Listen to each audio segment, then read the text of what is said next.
हा आवाज ऐकून तुम्ही पण अंथरुणातून उठला असाल ना? रविवारची सुट्टी आणि चहा घावणे किंवा चटणी घावणे हे कोकणातल्या प्रत्येक घरी समीकरण ठरलेलंच. पाहुणे आले घावणे करा हे पण तेवढंच खरं. थोडक्यात सांगायचं तर काय, कोकणी माणसाचा हा नाश्ता म्हणजे स्वर्गसुख.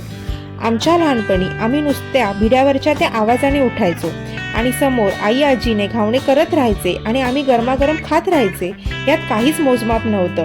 ते पातळ जाळीदार पांढरे शुभ्र असे घावणे चहाबरोबर खात राहावे यासारखे सुख नाही.